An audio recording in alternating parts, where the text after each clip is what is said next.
नमस्कार। हम लोग ज्ञानेश्वरी देख रहे हैं।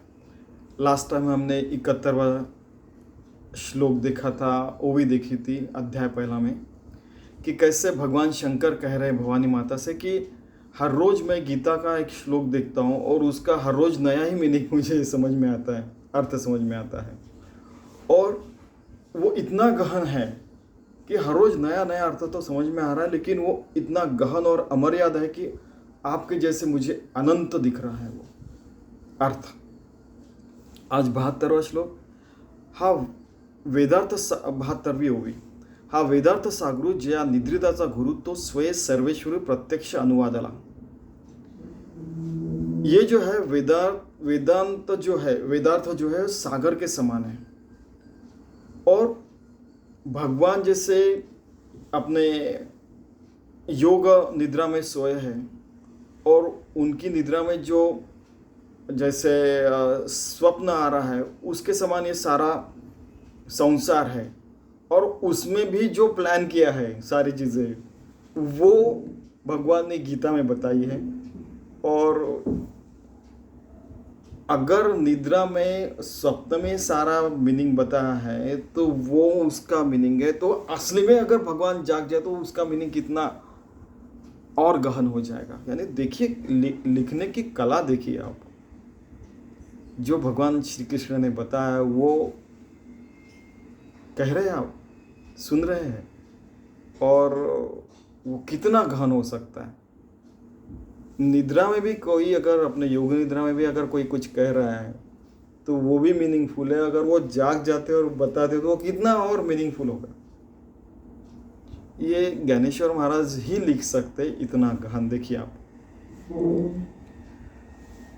ऐसे जे अगाध जे वेदावती वेद, ये इतना अगाध है कि वेद भी अगर वेड यानी पागल हो जाते हैं बताते बताते। तेथ अल्पमी मति मंदक काय होए। और वेद भी जिसको बता नहीं सकता उसके सामने मैं जो छोटी सी बुद्धि वाला ज्ञानेश्वर हूँ वो क्या बता पाएगा। हे अपार कैसे नहीं कवळावे, महातेज कवणे धवळावे, गगनमुठी सुवावे मशके केवी। ये जो अपार है, ये महातेज है, वो कैसे उसकी वो तेज हम लोग कैसे सह पाएंगे, सह नहीं पाएंगे, यानी उनका कहने का मतलब है। और जैसे एक चिलूट रहता है, ये मच्छर है, तो अपने मुट्ठी में सारा आसमान ऐसे पकड़ना चाहता है गीता का अर्थ बता के। ये शक्य है क्या? नहीं है, ये अशक्य प्राय है, ऐसा ज्ञानेश्वर महाराज खुद कह रहे हैं। परी एथस एक आधारू तेणेची बोले मी सधरू, जे सानुकूळ श्री गुरु ज्ञानदेव म्हणे। कि केवल मेरे सदगुरु श्री निवृत्तनाथ की अनुकूलता है, उसी आधार पे मैं अपना धैर्य रख के ये सारी चीज़ें बता रहा हूँ। एरवी तरी मी मूर्ख हूँ, वैसे तो मैं मूर्ख हूँ, ज्ञानेश्वर महाराज कह रहे हैं। जरी जहाला अविवेकू, और मेरे पास अविवेक तो पूरा भरा हुआ है, तरी संत कृपा दीपकू सोजूळ असे। लेकिन आप जैसे संत मेरे सामने बैठे सुनने वाले, यानी हम सबको भगवान के रूप में देख रहे हैं, संतों के समान देख रहे हैं, और वो कह रहे हैं। देखिए कितना विनय है। लोहाचे कनक है हे सामर्थ्य परिसीची आहे, की मृतही जीवित लाए अमृत सिद्धि। कि लोहे का सोना बन जाता है ऐसा परिस रहता है। ऐसे व्यक्ति के बाजू में बैठा हूँ मैं। आदमी मृत हो जाए तो उसको भी अमृत दे के अपना केवल स्पर्श करके उसको जीवित कर सकते हैं। ऐसे व्यक्ति के बाजू में बैठा हूँ, यानी सदगुरु अपने निवृत्तिनाथ। जरी प्रकटे सिद्ध सरस्वती तरी मुकया आथी भरती।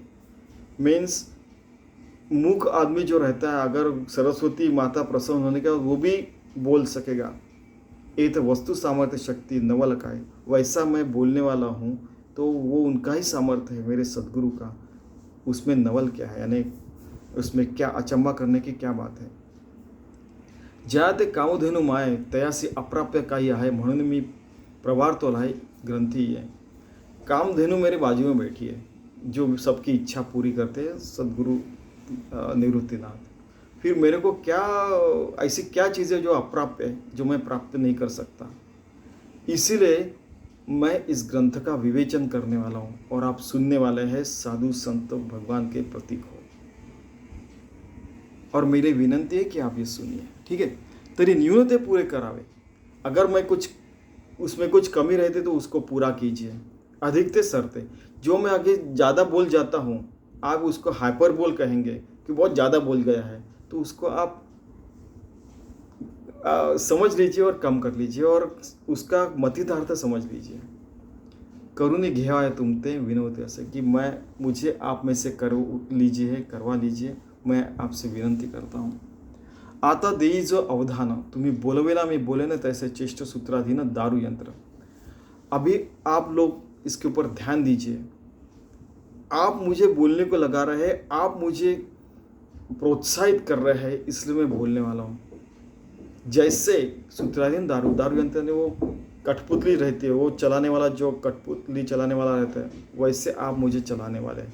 दारू यंत्र के 2-4 मीनिंग है, एक तो कठपुतली भी होता है और एक जैसे दारू यानी फायर पावर के कारण, पेट्रोल के पावर के कारण, यानी ये इस ऑयल के ऊपर या किसी भी फ्यूल के ऊपर चलने वाला यंत्र, यानी व्हीकल या कुछ भी बोल सकते हो। उसमें हम लोग नहीं पढ़ने वाले, लेकिन यहाँ पे लिखा है दारू यंत्र। तैसा मैं अनुग्रहित हूँ, वैसा ही मैं आपका अनुग्रहित हूँ, आपसे कृपा प्राप्त हूँ। साधूंचा निरूप होती, मैं साधुओं का जो निरूप है, जो भी उन्होंने बताया वो आपको सामने आके मैं बता रहा हूँ। ते आपुला अलंकारित भलते आपुरे, और आपने मुझे अलंकृत किया है। आपने मुझे जैसे आचार्य बनाया है, या जैसे मुझे संत कहा है, संत ज्ञानेश्वर, उस समय उन्होंने वे सारी चीज़ें सुनी थी। आपने मुझे अलंकृत किया है भलते आपुरे, और इतना भलते प्रकार से आपने मुझे सर पे बिठा रखा, ये ऐसा इसका मीनिंग निकल रहा है। और फिर भी मैं आपका छोटा सा बच्चा, 21 साल के तो थे जब उन्होंने समाधि ली थी, संजीवन समाधि। तब श्री गुरु म्हणती राही, हे तुझं बोलावे न लगे काही, आता ग्रंथा चित्ते दे झड़करी वेगा। तब उनके श्री गुरु जो बाजू में बैठे थे, उन्होंने कहा, निवृत्तिनाथ, आपको ये बोलने की जरूरत नहीं, जल्दी से जल्दी ग्रंथ शुरू कीजिए, हमको सुनने की इच्छा है। वो भी है नहीं, सुनने के लिए लालायित हो गए थे। झड़करी वेगा, आप भी क्या, अब भी शुरू कर। या बोला निवृत्तिदासु, पावनी परम उल्लासु, म्हणे परियेसा मना अवकाश देवनिया। निवृत्तिदास हूँ मैं, ज्ञानेश्वर महाराज कह रहे हैं, मुझे परम उल्लास हो गया है कि यस, आप मुझे बताने का है। म्हणे परियेसा मना अवकाश देवनिया, तो आप अपना मन मेरे तरफ दीजिए, पूरा चित्त आत्मा मेरे तरफ दीजिए, फिर ये सारा प्रसंग मैं सुनाने जाने वाला हूँ, अर्जुन और श्री कृष्ण का जो गीता है। इसके बाद में गीता का पहला श्लोक रहेगा, धृतराष्ट्र उवाच धर्मक्षेत्रे कुरुक्षेत्रे समवेता युत्सा मामा कहा पांडवाश्चैव किम कुर्वत संजय। कई लोग हैं जिनको पूरी गीता याद है, ठीक है। तो वैसे धृतराष्ट्र उवाच धर्मक्षेत्रे कुरुक्षेत्रे समवेता युयुत्सवा मामा कहा पांडवाश्चैव किम कुर्वत संजय, पहला श्लोक। तो ऐसे वो शुरू होने वाला है। धन्यवाद।